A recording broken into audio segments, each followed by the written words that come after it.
Hello दोस्तों, सभी का स्वागत है आपका अपना YouTube channel PK for study classes में। दोस्तों आज क्लास 12th वाले बच्चे, जिन बच्चों का हिंदी ए पेपर था, आप लोगों ने अपने क्वेश्चन को जल्दी जल्दी से मिला लीजिए कि आप कितने आंसर को सही करके आए हैं और कितने आंसर को गलत करके आए हैं। तो चलिए हम लोग जल्दी से अपने क्वेश्चन को मिलाते हैं, ठीक है। तो आप लोग वीडियो के साथ बने रहेंगे और जो इस चैनल को सब्सक्राइब नहीं किया तो आप लोग इसको सब्सक्राइब कर लो और इसको जितना ज़्यादा हो सके शेयर करें, ताकि सभी बच्चे अपने क्वेश्चन को अच्छी तरीके से मिला सके, ठीक है। तो चलिए आइए पढ़ते हैं क्वेश्चन की तरफ, ठीक है। ये क्लास 12th वाले बच्चे के लिए, किसके लिए? क्लास 12th वाले जिनका हिंदी ए पेपर था, ठीक है।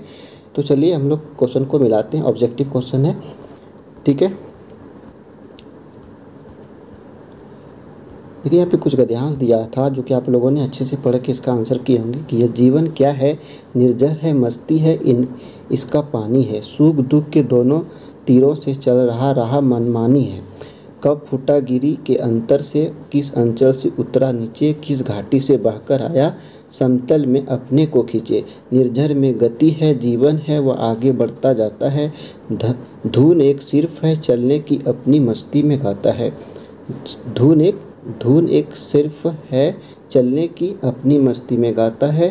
तो चलिए यहाँ पे देखिए क्वेश्चन क्या दिया है, इसको पढ़ के आप लोग समझ गए होंगे अच्छे से। तो क्वेश्चन देखिए यहाँ पे क्या दिया कि जीवन की तुलना किससे की गई। तो जीवन की तुलना जो कि निर्जर से की गई। तो ऑप्शन नंबर ए इस राइट आंसर होगा क्वेश्चन नंबर 1 का, ठीक है। क्वेश्चन नंबर 2 देखिए क्या कह रहा है कि सुख दुख के दोनों तीरों पर कौन चल रहा है। सुख दुख के दोनों तीरों पर कौन चल रहा है? जीवन चल रहा है। तो option number 3 is right answer होगा।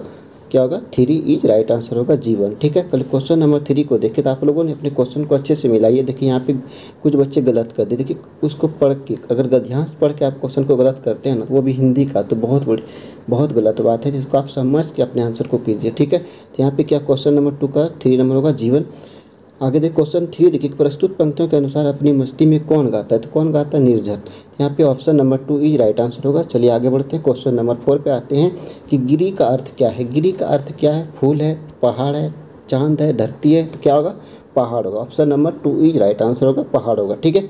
चलिए आगे बढ़ते हैं। क्वेश्चन नंबर 5 पे आते हैं। यहाँ पे 5 से 8 तक में दिया है कि निम्नलिखित गद्यांश को ध्यानपूर्वक पढ़कर प्रश्न संख्या 5 से 8 के लिए सही विकल्प का चयन करें। तो फिर से हम लोग गद्यांश पढ़ेंगे और उसके बाद उसके आंसर को करेंगे, ठीक है। कहता है प्रकृति माता है। क्या है? प्रकृति माता है, इसकी एक एक प्रक्रिया अनोखी है एवं अद्भुत है, इसे केवल जिया जा सकता है। क्या कर सकता है? जिया जा सकता है, इसकी कोई बौद्धिक व्याख्या संभव नहीं है। यह ऐसा ही है और हमें इसी के अनुरूप जीना है। इसके साथ चलने पर विकास के सोपान चढ़ते हैं और इसके विपरीत चलने पर विनाश के गर्त में गिरते हैं। प्रकृति हमें उठाती भी है और गिराती भी है। यह उठाती है जब हम इसके नियम विधान का अनुसरण करते हैं, यानी कि प्रकृति के जो नियम है उसके अनुसार अगर हम लोग चलते हैं तो हमें ये जीवन में ऊपर करती है। अगर इसके विपरीत हम कार्य करते हैं तो ये हमें क्या करते हैं? गिरा देती है, ठीक है। जब हम इसके नियम विधान का अनुसरण करते हैं तो और गिराती है जब हम इसके अंतहीन शोषण पर उतारू हो जाते हैं, जैसा कि वर्तमान समय में हो रहा है, तथा जिसके भीषण परिणाम से हम रूबरू हो रहे हैं। यानी कि अभी के टाइम जो है पर्यावरण क्या हो रहा है? प्रदूषण हो रहा है और सभी प्रकृति के जितने भी चीज़ें वो क्या नष्ट होते जा रहे हैं। तो इसका परिणाम हम लोग खुद भुगत रहे हैं और आप लोग देख भी रहे हैं, ठीक है। तो चलिए क्वेश्चन को देखते हैं कि किसकी बौद्धिक संख्या संभव नहीं है, किसकी बौद्धिक व्याख्या संभव नहीं है? प्रकृति माता की। तो option number A E right answer होगा। क्वेश्चन नंबर 6 पे आते हैं कि किसके साथ चलने से हमारा विकास होता है। तो प्रकृति के साथ चलने से हमारा क्या होता है? विकास होता है। अगर हम विपरीत इसका चलेंगे तो हमारा क्या होगा? विनाश हो जाएगा, ठीक है। चलिए आगे बढ़ते हैं। क्वेश्चन नंबर 7 पे आते हैं कि मनुष्य किसका दोहन कर रहा है? किसका दोहन कर रहा है? प्रकृति का दोहन कर रहा है। तो ऑप्शन नंबर 3 ई राइट आंसर होगा। किसका दोहन कर रहा है? प्रकृति का दोहन कर रहा है। तो option number 3 is right answer होगा, ठीक है।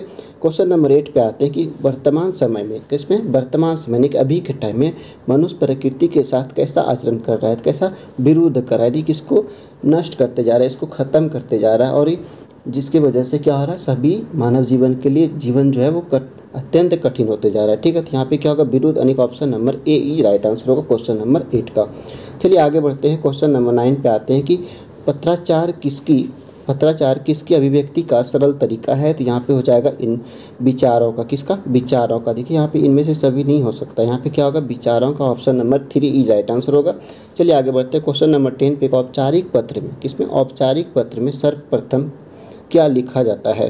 क्या लिखा जाता है? पत्र भेजने वाला पता। तो क्या होगा? Option number A E right answer होगा क्वेश्चन नंबर 10 का। ठीक है, अगर वीडियो आपको अच्छा लग रहा है तो लाइक शेयर एंड सब्सक्राइब जरूर करें और इस चैनल को थोड़ा सपोर्ट करें आप लोग। हम आपके बीच में हमेशा के लिए तैयार हैं और आपके बोर्ड एग्जाम के लिए PK फॉर स्टडी हमेशा के लिए मेहनत करने के लिए तैयार है। ठीक है, चलिए आगे बढ़ते हैं। क्वेश्चन नंबर 11 पे आते हैं कि मुद्रित माध्यमों की सबसे बड़ी विशेषता क्या है? मुद्रित माध्यमों की सबसे बड़ी विशेषता क्या? अस्थायित्व, यानी कि option number A is right answer होगा। गतिशीलता नहीं होगा। ठीक है, यहाँ पे ये गलत है, यहाँ पे क्या हो जाएगा? और अस्थायित्व हो जाएगा। तो बहुत देखिए बच्चे ने कितने क्वेश्चन को गलत करके रखा है। चलिए आगे बढ़ते हैं। क्वेश्चन नंबर 12 पे आते हैं कि जनसंचार का प्रमुख उद्देश्य क्या है? जनसंचार का प्रमुख उद्देश्य क्या? सूचनाओं को क्वेश्चन नंबर 12 का जो आंसर होगा वो हो जाएगा ऑप्शन नंबर 2, सूचनाओं को परस्पर बांटना। ठीक है, क्वेश्चन नंबर 13 देखिए कि रिमाइंडर को हिंदी में क्या कहते हैं? रिमाइंडर को हिंदी में क्या कहते हैं? अनुस्मारक कहते हैं। क्या कहते हैं? अनुस्मारक कहते हैं। क्वेश्चन नंबर 13 का option number 2 is right answer होगा। क्वेश्चन नंबर 14 पे आते हैं कि संचार शब्द की उत्पत्ति चर शब्द से हुई है। चर का अर्थ क्या है? चर का अर्थ क्या है? चर का अर्थ हो जाएगा, रुकिए यहाँ पे कहीं गलती हो जाएगा, चलने का ऑप्शन नंबर 4 ही राइट आंसर होगा। ठीक है, क्वेश्चन नंबर 15 पे आते हैं कि फीचर लेखन में कितने आयाम होते हैं? फीचर लेखन में 3 आयाम होते हैं। कितने आयाम होते हैं? 3 आयाम होते हैं। ऑप्शन नंबर 2 ई राइट आंसर होगा क्वेश्चन नंबर 15 का। ठीक है, क्वेश्चन नंबर 16 देखते हैं। प्रार्थना पत्र में आपका विश्वासी लिखने के बाद किसका हस्ताक्षर होता है? किसका होता है? प्रेषक का होता है। किसका होता है? प्रेषक का होता है। प्रार्थना पत्र में आपका विश्वासी लिखने के बाद किसका हस्ताक्षर होता है? प्रेषक का होता है। Option number A he right answer होगा। क्वेश्चन नंबर 17 को देखिए, संपादक को उसके विधियों कार्यों में कौन सहायता पहुँचाता है? तो कौन सहायता पहुँचाता? संयुक्त संपादक। तो option number 4 is right answer होगा, संयुक्त संपादक। ठीक है, ताकि क्वेश्चन नंबर 18 देखिए कि वर्तमान पत्रकारिता का स्वरूप क्या है? वर्तमान पत्रकारिता का स्वरूप क्या? अंतर्राष्ट्रीय। क्या है? अंतर्राष्ट्रीय। Option number 1 is right answer होगा।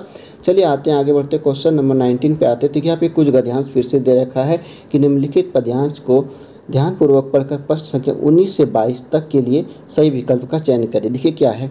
नभ में पाती बंधे बगुलों के पंख, चुराए लिए जाती वे मेरी आँखें, कजरारे बादलों की छाई नभ छाया, तैरती सांझ की सतेज श्वेत काया।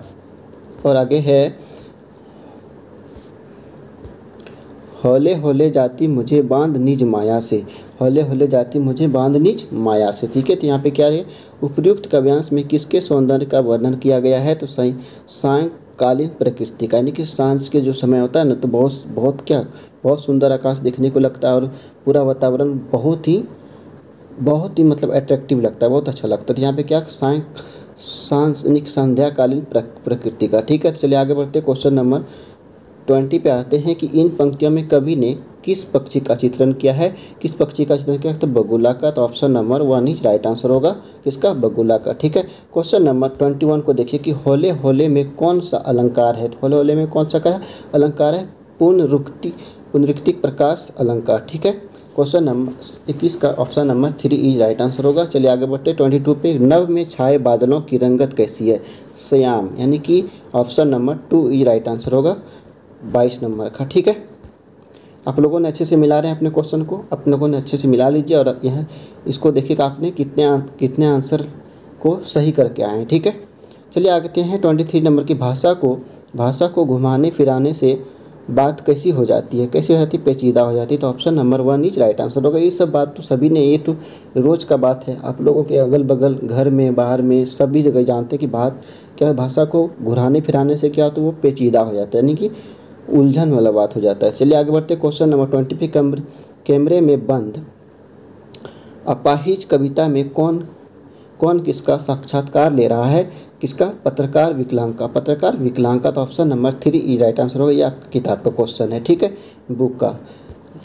सहर्ष स्वीकारा है, यह शाब्दिक अर्थ है। सहर्ष स्वीकारा है का शाब्दिक अर्थ क्या है? खुशी के साथ। किसके साथ? खुशी के साथ, यानी option number 2 is right answer होगा, खुशी के साथ। ठीक है, चलिए आगे बढ़ते 26 पे। कभी कविता की तुलना किससे कर रहा है? कभी कविता की तुलना किससे कर रहा है? चिड़िया से। तो option number 1 is right answer होगा, किससे? चिड़िया से। ठीक है, चलिए आगे बढ़ते 27 पे आते हैं। पतंग उड़ाने वाले बच्चे दिशाओं को किसके समान बजाते हैं? पतंग उड़ाने वाले बच्चे दिशाओं को किसके समान बजाते हैं? किसके समान? मृदंग के समान। किसके समान? मृदंग के समान, यानी कि option number 4 is right answer होगा। चलिए आगे बढ़ते हैं। कुछ गद्यांश यहाँ भी देखा है। निम्नलिखित गद्यांश को ध्यानपूर्वक पढ़कर प्रश्न संख्या 28 से 31 तक के लिए सही विकल्प का चयन कीजिए। ठीक है, लेकिन बहुत सारा गद्यांश दे रखा है जो कि आप लोग अच्छे से पढ़ के अपने बहुत सारे आंसर को सही कर सकते हैं। जब उसका सामान कस्टम पर जांच के लिए बाहर निकाला जाने लगा तो उसे झिरझिरी सी आई और एकदम से उसने फैसला किया कि मोहब्बत का यह तोहफा चोरी से नहीं जाएगा, नमक कस्टम वालों को दिखाएगी वह। उसने जल्दी से पुड़िया निकाली और हैंडबैग में रख ली, जिससे उसका पैसों का पर्स और पासपोर्ट आदि, जिसमें क्या था?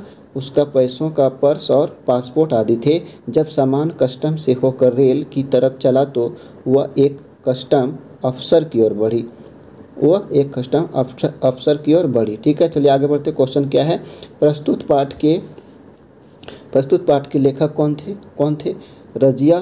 रजिया सज्जाद जाहिद। तो option number 4 is right answer होगा, रजिया सज्जाद जाहिद। ठीक है, चलिए आगे बढ़ते हैं। क्वेश्चन नंबर 29 पे आते हैं कि प्रस्तुत पाठ में किस देश के विभाजन से उपजे दर्द को अंकित किया गया है? तो भारत पाक विभाजन। किसके? भारत पाक विभाजन के। ठीक है, क्वेश्चन नंबर 29 का जो होगा option number 2 is right answer होगा। ठीक है, चलिए आगे बढ़ते हैं कि सफिया को झिरझिरी सी क्यों आई? सफिया को झिरझिरी से क्यों आई? पकड़े जाने के डर से। किसके जाने से? पकड़े जाने के डर से। करने का option number 1 is right answer होगा। 31 पे आते कि मोहब्बत का तोहफा क्या था? मोहब्बत का तोहफा क्या था? नमक था। तो option number 4 is right answer होगा।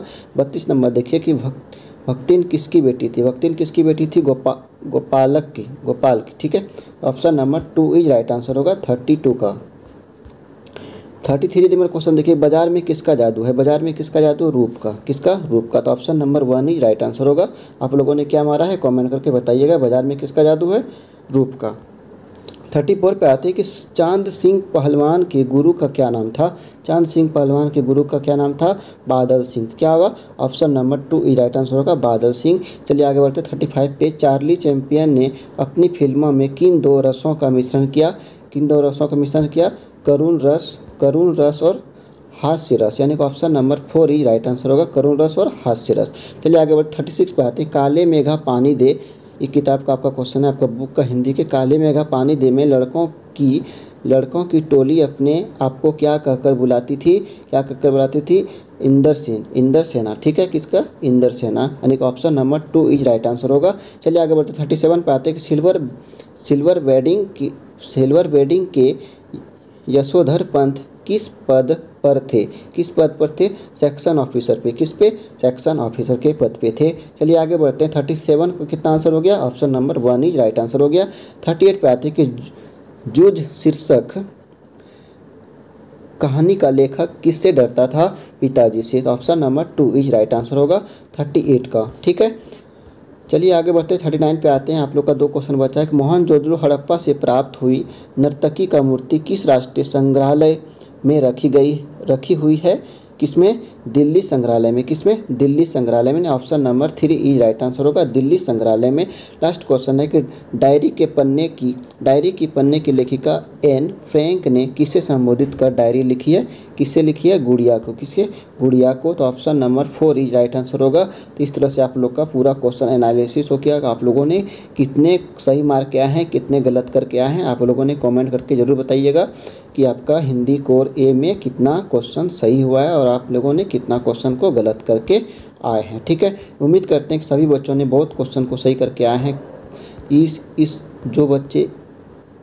जिस बच्चों का ये क्वेश्चन हमने लिया है उन बच्चों ने देखिए बहुत सारा क्वेश्चन को गलत करके आए हैं। इससे हिंदी में इतना गलती ठीक नहीं है, क्योंकि आपके पास गद्यांश काव्यांश सब दे रखा है और कुछ क्वेश्चन आपके बुक से हैं, तो आपको इतना गलती करना नहीं चाहिए। ठीक है, आप लोग क्वेश्चन उसको गद्यांश को ठीक से पढ़ के उसके आंसर को करें तो आपके लिए बेटर होगा।